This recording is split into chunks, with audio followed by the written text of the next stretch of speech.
Hi hello, स्वागत आहे तुमचं वैशाली लाईफ अँड किचनमध्ये. तर आजचा दिवस तुम्हाला सुखी समाधानी आणि खूप खूप आनंदी जावो. तर इथे बघा दुपारच्या स्वयंपाकाची तयारी.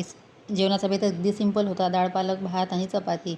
आता पालक तर करायची नव्हती, दुसरं काही करणार म्हटलं, पण मग असं झालं की एकतर फ्रीज बंद आहे. मागच्या वेळेस पालक आणली आणि ती 1-2 दिवस ठेवली मी आणि खूप खराब झाली. एकच दिवस जास्त ठेवली तर खराब झाली. म्हटलं नाही, आता पटकन करून घ्यायची. बाकी भाज्या नंतर होत राहतात. कसं आहे की काही पालेभाज्या लवकर खराब होतात. पालक झालं किंवा कारले झालं, ते पण लवकरच हे होतात, जर पिकलेले असले तर. नाहीतर मग 1-2 दिवस चालतात ते. तर म्हटलं जाऊ द्या, आज पालक करायची. तर त्यासाठी इथे आता तुरीच्या डाळीतलीच करणार आहे. आणि पालकमध्ये तर माती एवढी होती की खूप अशी माती होती, मला ते 4 ते 5 पाण्याने धुवावी लागली. कारण नाही म्हटलं ना, इतकी पालकला ती माती लागून असते, लवकर निघत नाही. आणि कितीदा सांगते की पालक आणू नका, पण नेमकी पालकच आणतात. आणि खरंच या पावसाळ्यामध्ये पालेभाज्या खायची इच्छा होत नाही. आणि पालक किंवा दुसरी कुठली भाजी म्हणा, ज्या पालेभाज्या असतात त्या तर नकोच वाटते. तर आता आणली तर ते करावीच लागणार आहे. आणि अर्ध्यापेक्षा जास्त तर ती खराबच निघालेली आहे, थोडीफार निघाली. त्यामुळे डाळ जास्त टाकली आणि शेंगदाणे. आता एकीकडे भात लावलेला आहे आणि आता कुकर लावायचा होता. तर आधी म्हटलं कुकर लावून देते, त्याच्यानंतर मग कणिक मळते. कारण काय आहे की हे जर करायचं ना, आधी खूप पसारा होतो. म्हणजे पालक धुवा, चिरा, त्यानंतर त्याच्यामध्ये ते सामान, म्हणजे डाळ वगैरे. कुकर नाही म्हटलं तरी ओटा पूर्ण पॅक होऊन जातो. तर बघा इथे ही आता एवढी पालक होती, त्यातली मी अर्धी निवडली आणि अर्धी राहू दिली. कारण काय आहे की भरपूर अशी होती, साधारणतः अर्धा किलो असेल, एवढी तर लागत नाही. अर्धा पाव असली ना तरी होऊन जाते. तीच भाजी वाचली की संध्याकाळी होते. त्यानंतर इथे पत्ताकोबी, कारले, भेंडी, वांगे आणि इतर बरंच काही होतं. आता हे सर्व भाजीचं काढून एका बॉक्समध्ये बाहेरच ठेवायचं आहे. फ्रीज चालू होते की नाही होत कोणास ठाऊक, कारण अजून तरी दुरुस्त केलेला नाही. त्यातलं लोणचं पण खराब होत आलेलं आहे, जे की आवळ्याचं केलं होतं ते. आणि आता ते लोणचं पण टाकून द्यावं लागतं मला, कारण आंब्याचं तर खराब नाही झालं, पण आवळ्याचं झालेलं आहे. आता नवीनच यावर्षी आंब्याचं लोणचं टाकते. आणि असं काही लोणचं जर करायचं म्हटलं ना, तर खूप पाहावं लागते, खूप काळजी घ्यावी लागते. थोडं जरी का जास्त दिवस ते आपण ठेवलं ना, तसंच लक्ष दिलं नाही तर लगेच खराब होऊन जातं. आणि त्यानंतर बघा आता पाऊस चालू झालेला आहे. इकडे मी कपडे बाहेर वाळत टाकलेले आहे आणि स्वयंपाकाला आली. आज व्हिडिओ सकाळी सकाळी व्हॉईस ओव्हर देत आहे, त्याच्यामुळे अगदी कमी आवाजामध्ये देत आहे. आणि इतका व्हॉईस ओव्हर देताना म्हणजे असं वाटते कोणाला ऐकू तर जाणार नाही ना. इकडे तिकडे पाहत पाहत, थांबत थांबत व्हॉईस ओव्हर द्यावा लागतो. आणि का कुणास ठाऊक इथे आलं ना या रूमवर, तेव्हापासून माझा हाच प्रॉब्लेम आहे. ना व्हिडिओ व्यवस्थित होत आहे, ना व्हॉईस ओव्हर देत आहे. त्याच्यामुळे व्हिडिओ पण रेग्युलर होत नाही. म्हणजे असं एकदम हळू याच्यामध्ये करावं लागतं सगळं. त्यानंतर एकीकडे कुकर लावला आणि आता इथे करायची होती मला कणिक गाळून घ्यायची होती. आणि यावेळेस दळण इतकं जाड दिलेलं आहे की भरपूर असं गाळल्यानंतरही चपात्या व्यवस्थित येत नाही. तर खूप कोंडा निघत आहे, का कुणास ठाऊक असं दिलं. तर असंही नाही की गहू काही खूप ओलसर होते की काही छान गहू वाळलेले होते, तरीसुद्धा दळण काही व्यवस्थित आलेलं नाही. आणि मग जर ते गाळून न घेता चपात्या केल्याने इतक्या जाड जाड होतात, खायला पण नको वाटते. गाळल्यानंतरही कणिक हाताला अशी रव्या टाईप वाटते.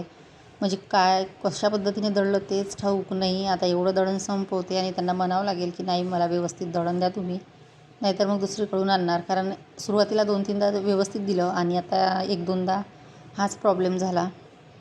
आणि आता चपात्या काही जास्त करायच्या नव्हत्या, 5 ते 6 करणार आहे. कारण का कुणास ठाऊक मला या कणकीच्या चपात्या करायची इच्छाच होत नाही. चांगलं जर दळण असलं ना तर चपात्या छान होतात, नाहीतर मग चपात्या अजिबात व्यवस्थित होत नाही. जसं की राशनचे जे गहू असतात ना, त्याप्रमाणे होतात त्या. म्हणजे एकदम अशा काळपट आणि व्यवस्थित म्हणजे भाजल्या जात नाही अशा पद्धतीने. आणि लाटताना पण एकदम व्यवस्थित लाटल्या पण जात नाही. आता गहू चांगले नाही की काही दळण चांगलं नाही कुणास ठाऊक. तर असं त्यानंतर सगळे कामं आटोपले. आता भाजीपाला निवडायचा होता आणि दुपारचे वाजलेले आहे 5, संध्याकाळचे 5. भांडे घासून घेतले आणि म्हटलं आता भाजी निवडून घ्यायची, त्यानंतरच भांडे लावते. आज नळं पण येतील, पाणी भरायचं आहे. आणि भाजीपाला आता ह्या कॅरीबॅगमध्येच होता, आता असंच मी टोपल्यामध्ये ठेवते तो. आणि पण एक आहे की टमाटर जर आपण फ्रीजमध्ये ठेवले ना तर असे कडक येतात, किती टमाटर असं मऊ नरम असलं तर. आणि बाहेर ठेवले ना तर उलट छान राहतात. का कुणास ठाऊक मला असं वाटते की बाहेर टमाटर बाहेरच ठेवायला पाहिजे. म्हणजे असं चव वेगळी वाटते. जे आपण फ्रीजमध्ये ठेवतो ना त्याची चव वेगळी वाटते, बाहेर ठेवलं तर वेगळी वाटते. आणि आता फ्रीजपेक्षा भाजीपाला बाहेरचाच छान राहतो. फक्त एवढं आहे की तो जास्त दिवस टिकत नाही, त्यामुळे काही वस्तू ठेवाव्या लागतात, जसं की पालेभाज्या असल्या तर. आणि कोथिंबीर सुकली जरी असली ना पण चव छान येते. तर सो त्यानंतर इथे सगळं भाजीचं निवडून घेतलं. आता कोथिंबीर निवडायला घेतली तर माती जास्त कोथिंबीर कमी अशी होती. आणि पावसाळा लागला की भाजीपाला एवढा महाग होतो की सगळं महाग. एवढं भाजीचं आणलं तर तेच 250-300 रुपयामध्ये झालं. कारण सगळं भाजीपाला कुठलाही 30 रुपये पाव, 25 रुपये पाव अशाच पद्धतीने आहे. सहसा मी आणत तर नाही. पण परवा गाडी आली दारापुढे, त्यांच्याकडे भाजी घ्यायला गेली तर सगळं भाजीचं 30 रुपये पाव. स्वस्त काही नाही, फक्त काकडी सोडली तर. सांबारही ते 10चा पण द्यायला पाहत नाही, 20चा बोलतात. घेऊ की नको घेऊ हाच प्रश्न पडतो. आणि असं आहे की टमाटर, सांबार, मिरची हे तर पाहिजेच असतं. एक वेळ आपण भाजीचं कुठलेही कडधान्य करू, पण ह्या 3 गोष्टी असल्या ना तर भाजीला चव येते. आणि अद्रक तर ठीक आहे. आता पावसाळा असल्यामुळे भाजीपाला थोडा महाग असणारच आहे, पण इतकाही महाग झाला की आपल्याला आवाक्याच्या बाहेर जातो मग.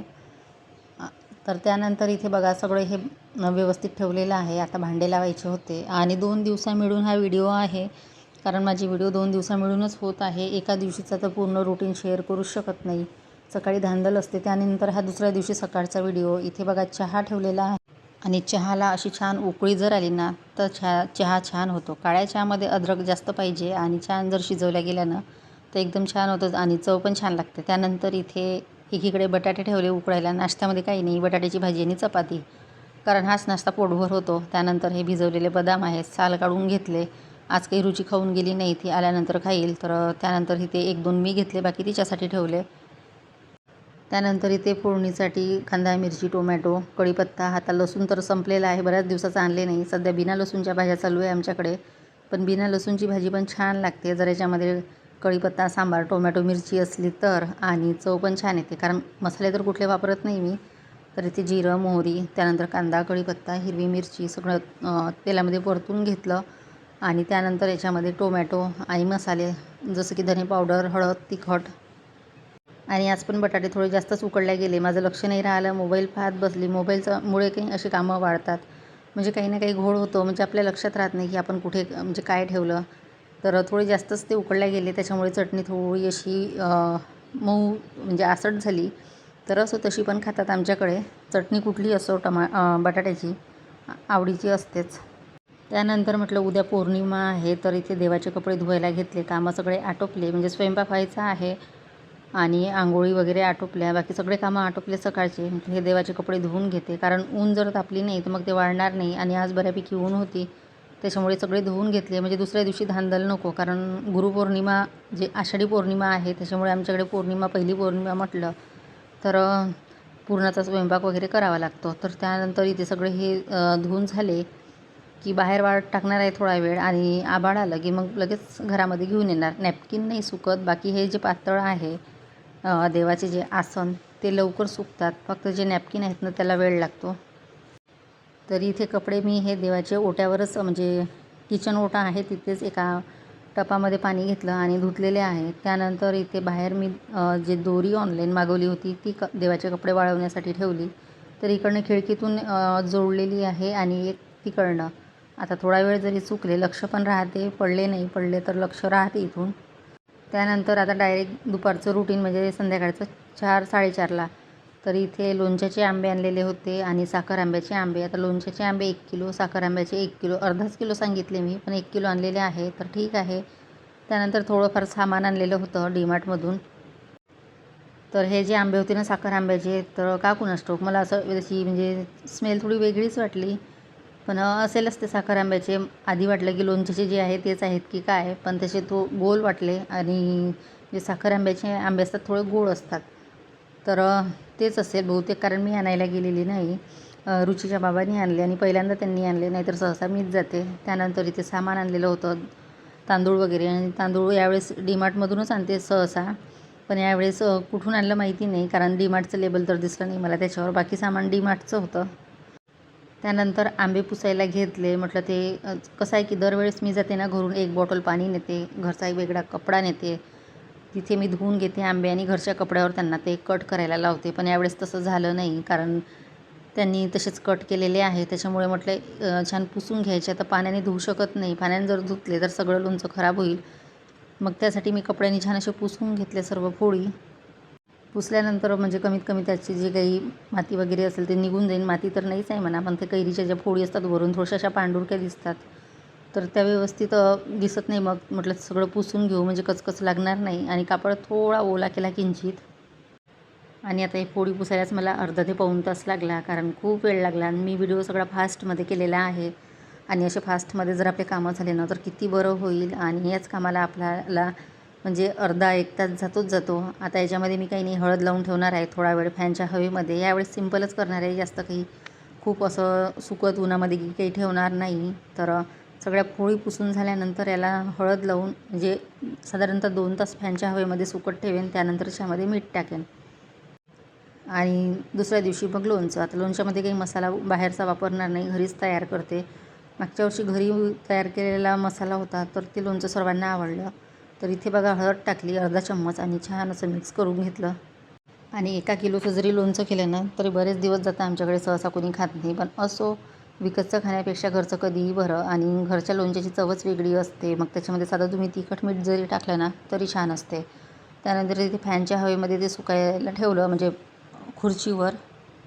खाली तर ठेवू शकत नाही, खुर्चीवर ठेवलं तर बरं राहते. खाली जर ठेवलं ना तर केस वगैरे हमखास उडतातच. कितीही झाडा, कितीही स्वच्छ ठेवा, केस कुठून निघतात कुणास ठाऊक. आता रुची पण घरात केस करते, कितीदा सांगते तिला की बाहेर करत जा, पण पोरगी काही ऐकत नाही. तर असो. त्यानंतर हे जे कवर धुतलेलं होतं या कपाटाचं ते लावायचं होतं. आता कपड्याचा ढिगारा बघू शकता. ते म्हणजे कपडे कितीही लावा पसारा होतच होतं, पण मी ते काही आता लावणार नाही. आता सरळ याला पडदा लावून देते. 1-2 दिवसांनी ते कपडे व्यवस्थित करेल.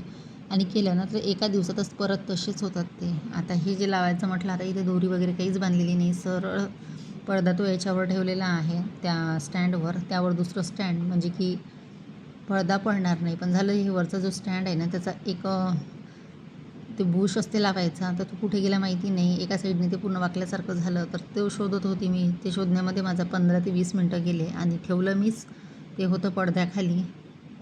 पडदा टाकायच्या आधीचा स्टँडवरच ठेवलं मी, पण माझंच लक्ष नाही. सगळीकडे शोधाशोध चालू होती. 15 ते 20 मिनटं त्याच्यामध्ये गेले.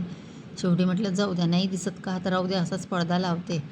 तर ते स्टँड असं पूर्ण एक सीट पडल्यासारखं झालं. आणि यावेळेस ते व्यवस्थित लागलंच गेलं नाही, कारण की ते रुचीला जोडायला लावलं, त्यामुळे हा असा प्रकार झाला. त्यानंतर पडदा लावायला गेली मी, तर नंतर पिन दिसत नव्हती. आणि नेमकं असंच होते, ठेवते मीच आणि मग लक्षात राहत नाही. तर इथे मग आता पिन लावायला घेतली, मग लक्षात आलं की त्या पडद्याखालीच ते जे असं हुक काय म्हणतात त्याला, बुश आहे ते दिसलं. आता त्याला बुश म्हणतात की काय म्हणतात मला माहिती नाही, जे स्टँडला अडकवायचं असते ते. सॉरी, छोटा पाईप, म्हणजे पाईप म्हणू शकतो, अगदी छोटा असते. आणि बोलताना काही शब्द आठवत नाही, तर सॉरी. तर तो दिसल्यानंतर तो लावून घेतला व्यवस्थित. आणि इथे बघा असं दोन्ही साईडने थोडं व्यवस्थित दिसल्या पाहिजे म्हणून इथे पिन अटॅच केल्या. पिनमुळे ते व्यवस्थित लागल्यात जाईल. नाहीतर मग दरवेळेस कसं मी दोरी बांधलेली होती किंवा रबर लावायची, आता तसं काही करत नाही. डायरेक्ट पिन लावून देते, म्हणजे ते व्यवस्थित राहते. किती हलवलं, काही केलं, अस्ताव्यस्त केले तरी ते व्यवस्थित होऊन जातं. आणि अशा पद्धतीने दोन्ही साईडनी व्यवस्थित ते अटॅच केलं, तर हे कामं काही ना काही आपले दिवसभर पुरतात. आणि हा पडदा इतका खराब झालेला होता, मुलगी आली की त्याला हात पुसते, जाता येता हात पुसते. एकतर लाईट कलर असला ना तर लगेच खराब होतो आणि दिसून येतो. त्यानंतर हे साखर आंब्याचे आंबे होते. म्हटलं चला हे धुवून घेऊया, इतकं खराब पाणी निघालं त्याचं. मग हाच विचार करत होती की लोणच्याचे आंबे किती खराब असतील, तर याचं पाणी खराब निघालं तर बरं झालं मी ते पुसून घेतले. आता ते तर धुता येत नव्हतेच, कारण धुतलं तर माझं लोणचं पूर्ण बिघडलेलं असतं. 2 पाण्याने आंबे धुवून घेतले आणि म्हटलं आता हे सुकत ठेवायचं फॅनच्या हवेमध्ये. संध्याकाळी मग ते साखर आंबा करायला घेईल. पण साखर कमी होती, साखर आणायची होती, त्याच्यामुळे मग म्हटलं जाऊ द्या उद्या करेल. पण उद्यापर्यंत ते व्यवस्थित राहायला पाहिजे. तर 1 किलोमध्ये 6 आंबे आले. 1 किलो आहे की 1.5 किलो आहे माहिती नाही, मला वाटते 1 किलो जास्त असतील, कारण आंबे बऱ्यापैकी मोठे होते. तर अशा पद्धतीने सगळे हे धुवून घेतले. आणि 2 वर्ष झाली मी साखर आंबा केला नाही. अर्ध्या किलोचा केला होता 2 वर्ष आधी, तो आत्तापर्यंत पुरला मला. आणि 1 किलोचा तर भरपूर होईल. आता 1 किलोचा म्हटल्यावर याला साधारणतः 1.5 किलो साखर लागेल, कारण प्रमाण जास्तच घ्यावं लागते. आंबा म्हटलं तरी कितीही म्हटलं तरी तो आंबट असतोच. आणि जसं जसं जुनं झालं ना तसं तसं ते आंबट येतो. तर ठीक आहे, ते सगळं व्यवस्थित धुवून घेतलं आणि इकडे फॅनच्या हवेमध्ये सुकत ठेवलं. त्यानंतर बाहेर कपडे आणायचे होते, कारण कपडे दुपारी थोडा पाणी आला, त्याच्यामुळे कपडे घरात आणले, परत बाहेर नेले. आणि पावसाळ्याभर हेच काम चालू, आत आणा बाहेर न्या. तर जाड कपडे असले तर ते लवकर वाळत नाही. जीन्स झालं, टोप्या वगैरे झालं, ते सगळं धुतलेलं होतं. तर त्यातले काही ओले होते, जे सुकले ते घेऊन आली. आणि त्यानंतर आता बाकीची कामे. तर असं माझं दिवसभराचं रुटीन काही ना काही चालूच असतं. छोटे मोठे कामं असतातच आणि आज नळण होते त्याच्यामुळे मग असे एक्स्ट्राचे कामं निघतात असते. त्यानंतर इथे हे देवाचे कपडे होते ते काढून घेतले, जे सुकले ते घरातच दोरी बांधली नंतर पाऊस आल्यामुळे. तर ते ठेवून दिले व्यवस्थित आणि ती दोरी काढायची होती मला, पण ते दोरी एका साईडने निघत नव्हती आणि मध्येच दोरी असली जाता येता ती डोक्याला लागते, त्याच्यामुळे म्हटलं काढूनच घेते. पण एक बरं आहे, अडकवायची दोरी असली ना तर प्रॉब्लेम नाही, खिळा टोचा काहीही करा, कुठेही अडकवली लगेच ती म्हणजे अडकवल्या जाते आणि कपडे वाळायचा पण आपला प्रॉब्लेम राहत नाही. तर पावसाळ्यासाठी तर एकदमच चांगली आहे. फक्त आहे की जास्त लांबत नाही, ते मी बघितलं, जास्त जर लांबली तर तुटून जायची भीती. तर इथे सर्व कपडे देवाचे एका बॉक्समध्ये ठेवले, जे की ऑर्गनायझर आहे. तर तिथे खालचा बॉक्स आहे, त्याच्यामध्ये देवाचे कपडे सगळे असतात. त्यानंतर ही दोरी काढायला घेतली, इकडनं तर निघाली पण इकडनं काही निघत नव्हती ती. शेवटी खुर्चीवर उभी होऊन मला ती दोरी काढावी लागली आणि ते काढणं म्हणजे कसरतच होतं, कारण ते जी हूक होती पडद्याची त्याला अडकवली होती. जे की रॉड होतं, इथे दार आहे, कपाट आहे ना, कपाटाच्या मागे दार आहे, म्हणजे की बाजूनं रेंटने राहतात त्यांचं आणि आमचं मधात ते दार येतं. तिथे मी कपाट लावलं तर त्याला रॉड आहे पडद्याचा, तर त्याला हूक होत्या पडद्याच्या त्याच्यामध्ये अडकवली होती, ती काढून घेतली. आणि त्यानंतर मग आता झाडझूड करायची होती, भांडे घासायचे होते. तर इथे बघू शकता आता हे सगळं आवरून घेतलं आणि त्या साईडला कपाटाच्या खूप असा पसारा झालेला होता, तो आवरायचा होता. पण त्याआधी म्हटलं चहा करायचा, चहा घेतल्याशिवाय काही एनर्जी येत नाही. चहा पिऊन त्यानंतरच बाकीची कामं करणार आहे. भांडे काही जास्त घासायचे नव्हते, थोडेफार होते. तर इथे चहा करायला घेतला आणि पाण्याचं तिकडं आहे, ते इकडून तिकडे असं काही चालू असतं आपलं. तिकडे मुलीची बळबळ चालू होती. ती जर तिचा प्रॉब्लेम कसा आहे, सकाळी थोडं कामामध्ये असलं की तेव्हा ती अभ्यास करणार नाही आणि दुपारी आपला निवांत वेळ असला, शेजारच्याशी बोलत असलं की बोलते माझा अभ्यास करायचा आहे. त्याच्यामुळे एकदम शांतच राहावं लागते, असं असते. नाहीतर मग जेव्हा मी मग माझे कामात असते तेव्हा ती करणार नाही. तर असो, त्यानंतर इथे चहा ठेवलेला आहे. म्हटलं चला आता आरामामध्ये मस्त चहा घ्यायचा, त्यानंतर बाकीची कामं करायची. लोणचं तर आज नाही, उद्या टाकणार मी आणि कशा पद्धतीने करते ते तुमच्याशी शेअर करेल जर शूट केलं तर. त्यानंतर इकडे बघा खूप पसारा झालेला होता, ते व्यवस्थित लावायचं होतं. जे की सामान आणलेलं होतं, भाजीपाला होता आणि या भागामध्ये काय कुणास ठाऊक मला हे व्यवस्थित वाटतच नाही. जे लावलं मी सामान ते मलाच ते पटून नाही राहिलं. तर ते आता म्हटलं व्यवस्थित ठेवते भाजीपाला. त्यानंतर हे जे काही तांदूळ होते, अगरबत्तीचा पुडा होता, चिवड्याचं पॅकेट होतं, ते सगळं एका याच्यामध्ये करून घेतलं आणि 2 कप्पे मी रिकामेच ठेवलेले आहे ते भाजीपाला ठेवण्यासाठी. कारण एका कप्प्यामध्ये भाजीपाला राहतो आणि इथे जास्त असा पसारा ठेवल्यानं मच्छर खूप होतात. त्यानंतर तांदळाचा डबा घासायचा होता, तर थोडे तांदूळ होते ते काढून घेतले. म्हटलं डबा घासून नवीन तांदूळ याच्यामध्ये टाकायचे. इकडे चहा पण होत आलेला होता. तांदूळ काही जास्त नाही, साधारण 1 वाटी किंवा 1.5 वाटी असेल. आणि त्यातल्या त्यात आज आमचे एक नातेवाईकाचे म्हणजे रिलेटिव्ज वारले, पण तिथेही जायचं होतं. पण पावसाचं असं चालू आहे की जाऊ की नको जाऊ. एकतर लांब आहे, तोही प्रश्न आहे आणि दुसऱ्या दिवशी त्यांचा काही अंत्यविधी होणार होता. तर बघते झालं तर जाईल, नाही तर जाणार नाही. त्यानंतर इथे चहा आणि बिस्किट खात होती. बिस्किट नाही, टोस्ट आहे. बिस्किट तर खात नाही मी आणि दुपारचं एखादं टोस्ट खाते. आता रुची तर चहा पित नाही, मग एकटी पुरताच केला चहा वगैरे घेतला. त्यानंतर आता भांडे घासायचे होते, नंतर झाडझूड. तर आधी झाडझूड करणार, त्यानंतरच भांडे घासणार, नाही तर मग खाली सगळं ओलं ओलं होते आणि इथे बघा लाईटचा असा प्रॉब्लेम येतो. चला मग भेटूया नेक्स्ट व्हिडिओमध्ये. Bye bye.